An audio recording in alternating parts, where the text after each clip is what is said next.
அனைவருக்கும் வணக்கம். அண்ணாமலை தமிழக பாஜக தலைவராக பொறுப்பேற்றபின் பாஜகவை மக்களுக்கான கட்சியாக நிலைநிறுத்த எதிர்கட்சி கூட்டணி கட்சி என்று பாராமல் தவறுகளை துணிச்சலாக விமர்சனம் செய்தார். கூட்டணி தலைவர்களை தாண்டி அதிமுக தொண்டர்களின் இதய துடிப்பான ஜெயலலிதா, அண்ணாதுரை மற்றும் அதிமுக முன்னாள் அமைச்சர்களையும் விமர்சனம் செய்தது கூட்டணி பிளவுக்கு காரணமானது. இதனையடுத்து சமீபத்தில் நடந்த கிறிஸ்துமஸ் விழாவில் பேசிய அதிமுக பொதுச் செயலாளர் எடப்பாடி பழனிசாமி, அதிமுக ஜாதி மதத்திற்கு அப்பாற்பட்ட கட்சி. கடந்த அதிமுக ஆட்சியில் கிறிஸ்தவ மக்களுக்கு பல்வேறு நலத்திட்டங்கள் செயல்படுத்தப்பட்டன. சிறுபான்மையின மக்களுக்கும் அதிமுகவுக்கும் உள்ள பாச பிணைப்பை எந்த காலத்திலும் பிரிக்க முடியாது.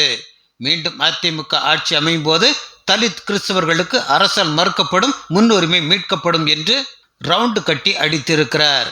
இது ஒரு படத்தில் காமெடி நடிகர் முத்துக்காளை, உன்கிட்ட வாங்கின காசுக்கு ஏணி சின்னத்துல ஒரு குத்து, அவன்கிட்ட வாங்கின காசுக்கு தென்னை மர சின்னத்துல ஒரு குத்து என்பார். அதுபோல இருக்கிறது எடப்பாடி பழனிசாமியின் பேச்சு. பாஜக சென்றதால் ஏற்பட்ட வெற்றிடத்தை சரிகட்ட சிறுபான்மையினரை குறிவைத்திருக்கிறார் அவர். ஆனால் மூன்றாவது குத்தாக எடப்பாடி பழனிசாமிக்கு வரும் லோக்சபா தேர்தலில் சிறுபான்மையின மக்கள் தக்க பரிசு தருவார் என்பதை அவர் அறியவில்லை. இதற்குத்தான் கண்டனத்தை தாங்கிக் கொள்ளும் திட மனம் இல்லை என்றால் கடமையை நிறைவேற்ற முடியாது என்று அண்ணாதுரை கூறினார். அவரது பெயரில் கட்சி நடத்தும் பழனிசாமிக்கு இது கூட தெரியவில்லை. அண்ணாமலை சமீப காலமாக மேற்கொள்ளும் பாத யாத்திரை வாயிலாக அனைத்து சமுதாய மக்களையும் களத்தில் சந்தித்து மக்களுக்கான தலைவராக உருவெடுத்திருக்கிறார்.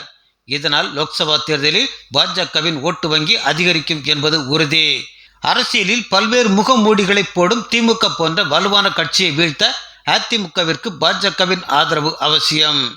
இல்லையேல் மழை பெய்யும் போது சந்தையில் உப்பு விற்ற கதையாய் யார் தலைமையில் இருந்தாலும் பல லெட்டர் பேட் கட்சிகளைப் போல் எம்ஜிஆர், ஜெயலலிதா கட்டி காப்பாற்றிய அதிமுக காணாமல் போய்விடும். நன்றி.